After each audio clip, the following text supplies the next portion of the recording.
Se eu te perguntasse quais são os seus maiores sonhos, pelo que e para que você vive, o que você me responderia? Você tem a clareza mental do propósito das suas ações, do propósito da sua vida, do propósito de tudo aquilo que você já sonhou, para tudo aquilo que você quer desenvolver nesse mundo, nesta vida? Ou você literalmente vive um dia após o outro na esperança de que algo aconteça?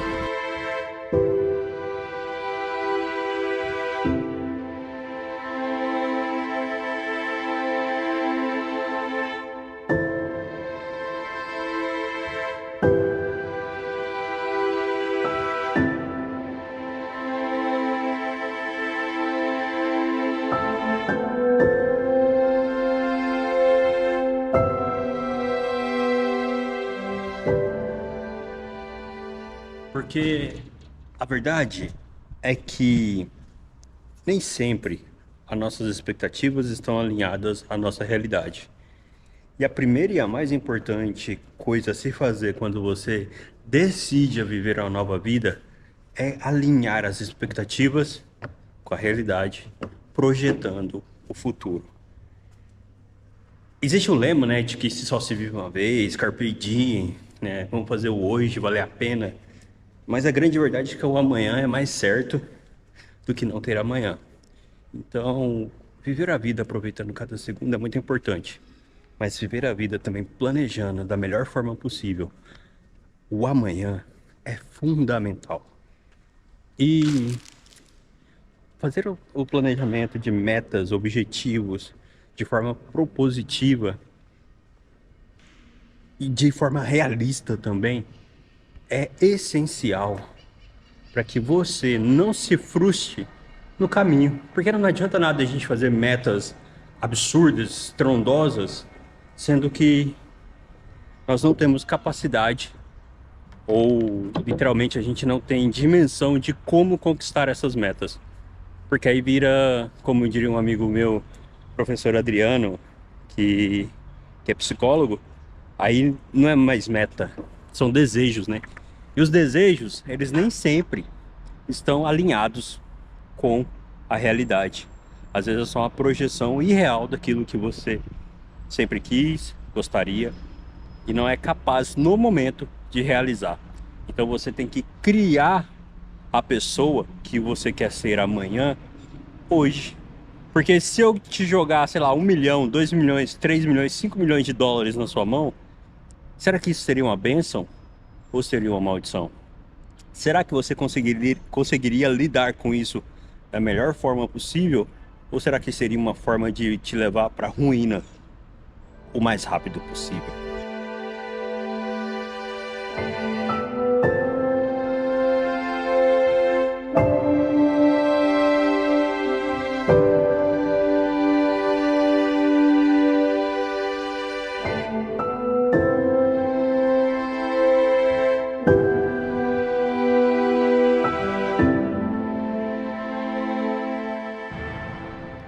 Nós estamos aqui na Universidade de Barcelona, onde a Nayara estuda. Na verdade, ela não estuda nesse campus. Esse é o campus sede. Ele tem mais de 500 anos.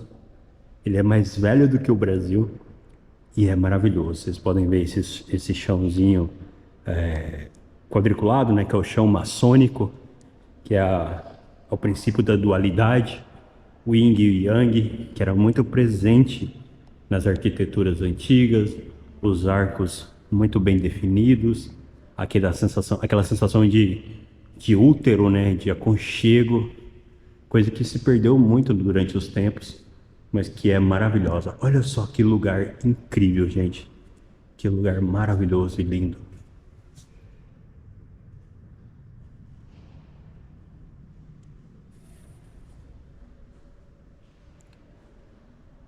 A Nayara cursa o mestrado dela em mudanças climáticas. Não é nesse campus, é em outro campus, muito bonito também.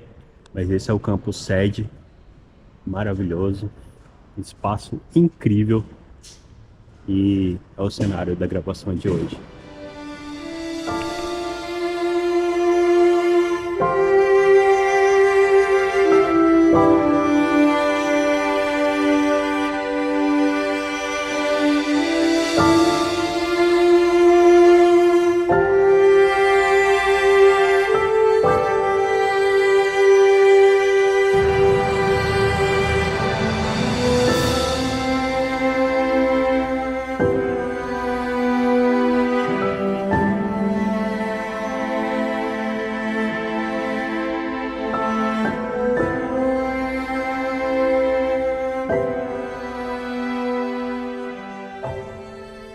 Quando eu era criança, meu pai conseguiu um trabalho e ele foi crescendo dentro da empresa que ele foi trabalhando. E uma vez eu fui visitar a empresa e eu vi aquela coisa imensa, vários funcionários, vários dinheiros rolando e negócios, business. E eu, caramba, a gente era muito pobre. E aí ele começou de baixo, né, nessa empresa, passou por almoxarifado, e aí foi crescendo e crescendo e terminou como vendedor, depois como supervisor geral. E, e eu vi aquilo pela primeira vez quando eu era pequeno. Eu, nossa, que coisa legal. Sabe, aquilo me despertou uma realidade que eu não conhecia, que era o empreendedorismo. E aí eu perguntei, pra ser dono disso aqui, tem que ser o quê? Aí eu lembro que um amigo do meu pai trabalhava com ele e falou, tem que ser empresário. Eu falei, então eu quero ser empresário. E desde então, desde criança, geralmente a galera quer ser jogador de futebol já, né? Já sai querendo ser jogador de futebol. Eu, inclusive, tentei ser jogador de futebol, mas acabei que não fui. E era bom, hein? Era muito bom. É... Mas aí naquela época, a primeira coisa que eu quis ser, que eu lembro assim, eu quero ser, foi ser empresário, sabe? Quando eu era menor, eu queria ser piloto de Fórmula 1 por causa do Ayrton Senna, né? Mas, assim, a primeira vez que eu tenho consciência de falar, eu quero ser isso, eu falei, eu vou ser empresário. Porque o empresário era, era o maior nível de destaque que eu conhecia, porque a nossa vida começou a mudar por conta do novo trabalho que meu pai arrumou. E na primeira vez que eu tive contato com isso, eu pensei, nossa, se um empresário mudou a vida do meu pai, se eu for empresário eu vou mudar a vida das pessoas. Olha, moleque já tendo essa consciência. E então eu passei a querer ser empresário quando eu era moleque. E mesmo quando eu quis ser jogador de futebol, eu quis ser jogador de futebol, porque eu gostava muito de futebol. Mas a intenção era ganhar dinheiro para poder fazer empresas, para poder ajudar as pessoas e ter dinheiro para ajudar crianças com lábio leporino, porque eu tenho lábio leporino e eu faço tratamento desde criança. E, e, e lá no centrinho em Bauru, onde eu faço tratamento ainda, porque ainda vou lá esporadicamente, ainda tenho algumas cirurgias para fazer lá. Lá é mantido também, não só pelo governo, mas também por ONGs, por empresários bem-sucedidos que acabam ofertando e tal, né? Então a intenção era essa, era ser jogador de futebol. O jogador de futebol já tinha consciência que a carreira durava pouco e depois eu ia ser empresário. E era uma coisa que eu já vinha alimentando desde criança. Tanto é que quando eu me mudo de Goiânia para Cuiabá com 13 para 14 anos de idade, eu tentei continuar jogando futebol, mas aí chegou com 16 para 17 anos, eu vi que Cuiabá não era o melhor lugar para dar continuidade de futebol, e aí eu fui trabalhar. Fui trabalhar na mesma empresa que meu pai trabalhava na época, né? E trabalhar com ele, fazer a parte de almoxarifado igual ele e tal, na esperança de aprender e tal, para um dia eu ser um empresário. E aconteceu, com 21 anos de idade, a gente abriu a própria empresa. Peguei um dinheiro assim e falei, cara, vou abrir a empresa. Conversei com meu pai, a gente alinhou as coisas, chamou mais 2 sócios e a gente então abriu uma empresa. E aí deu muito certo, surreal de certo. Só que eu não estava preparado. Eu não estava preparado emocionalmente, eu não estava preparado psicologicamente e nem fisicamente, inclusive, para esse momento, que é o momento do sucesso. As pessoas fogem muito do fracasso, mas às vezes elas não imaginam que o sucesso pode ser muito pior do que o fracasso, porque no fracasso você aprende. No sucesso não, no sucesso você fica entorpecido pelo sucesso, pelos aplausos e nem sempre você consegue se desvencilhar disso.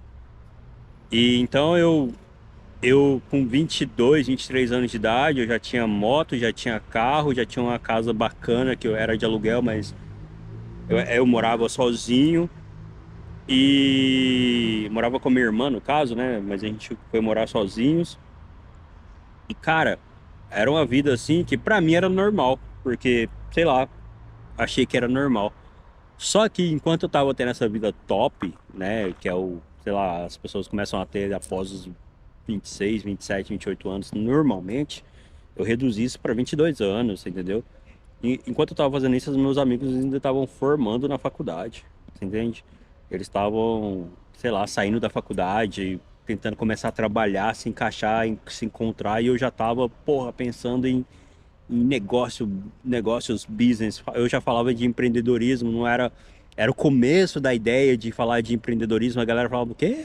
Tipo assim, como assim? Eu tô estudando para concurso. Eu vou trabalhar numa clínica, sabe? A galera ainda tava maturando essa ideia de que hoje é muito famosa, que é eu vou ser empreendedor. Na época não era tão glamourizado assim. A gente tá falando de que 2012, 2013. Então, eu eu incorporei esse lado empresarial era um sonho desde criança.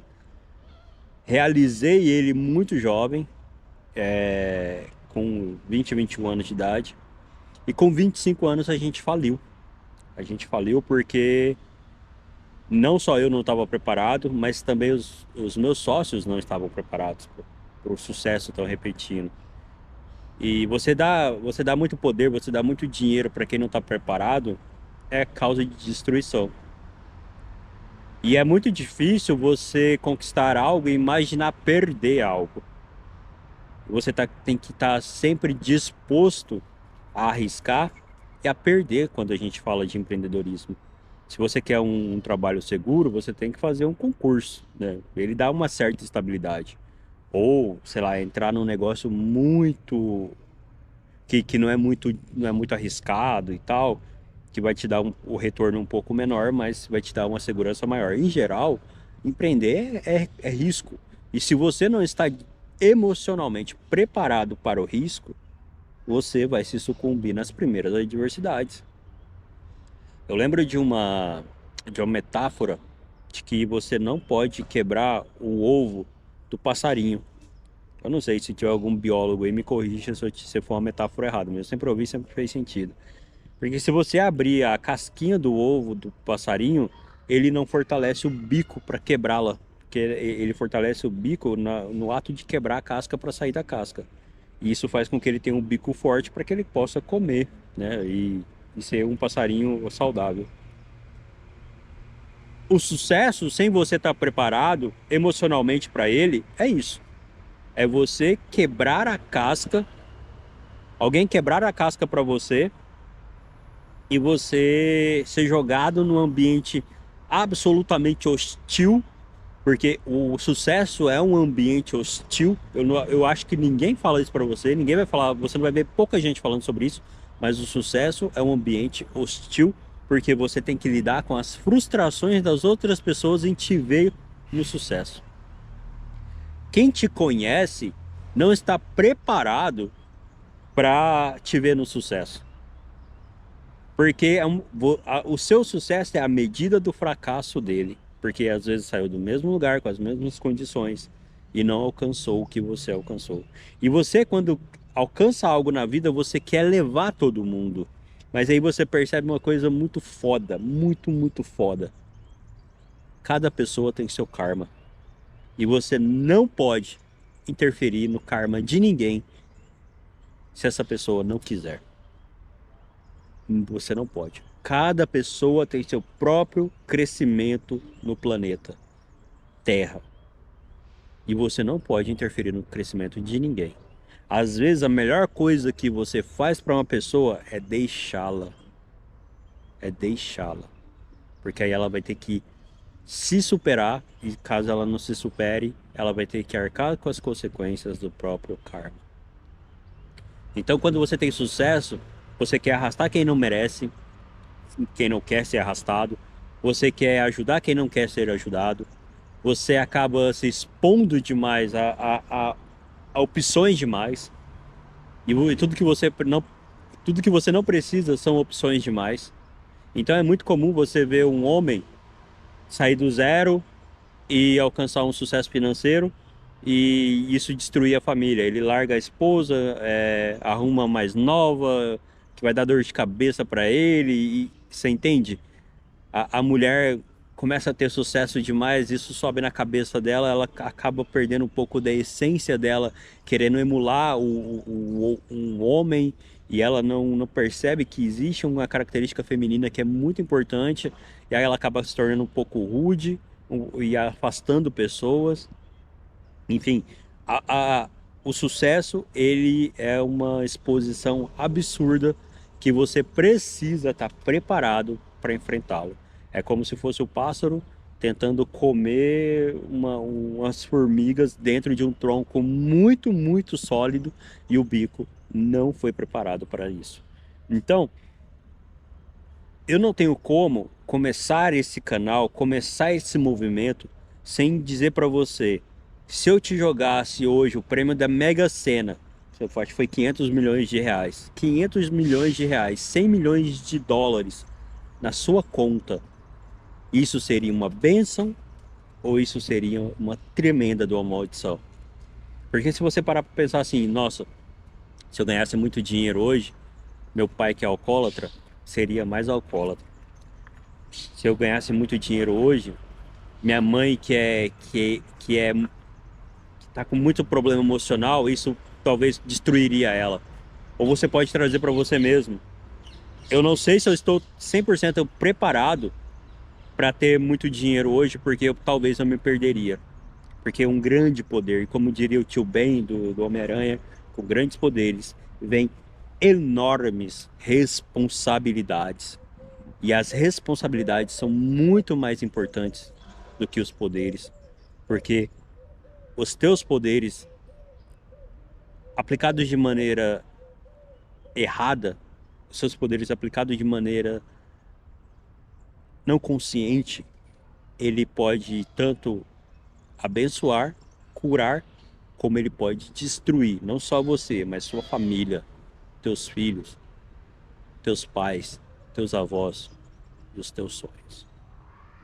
Porque no mundo, o mundo é um puta de um resort de, de 7 estrelas com uma bela mesa assim de, de, de comida, onde tem doce, tem suco, tem refrigerante, tem tudo. Mas também tem um mamão, tem umas frutas, tem aveia, tem coisas saudáveis, mas também tem muita coisa, tem pudim, tem pão doce, enfim, tem tudo que se você não tiver emocional para saber escolher o que vai te fazer bem, que te vai ter saúde, sem sentir o pesar de abandonar as coisas que dão prazer rápido, mas vão te prejudicar a sua saúde, que vai prejudicar a sua saúde, você vai se afundar muito nas coisas que te dão prazer rápido. E aí vai desenvolver uma diabetes, vai desenvolver doenças autoimunes, e quando você vê, você vai ter uma morte precoce. Portanto, vamos. A primeira coisa que eu falei ontem é que a gente ia trabalhar o primeiro chakra, o chakra base, as necessidades básicas, a emoção, para que a gente possa ter saúde emocional, para quando as coisas começarem a acontecer, a gente não se perder no banquete enorme que a vida nos dá e concentrar e não desviar do propósito final. O vídeo de hoje era esse, nesse lugar mais calminho, lindo, que aqui é a Universidade de Barcelona, a sede que a Nayara me trouxe, meu bozinho. Já estudo? E até o próximo. Eu fui!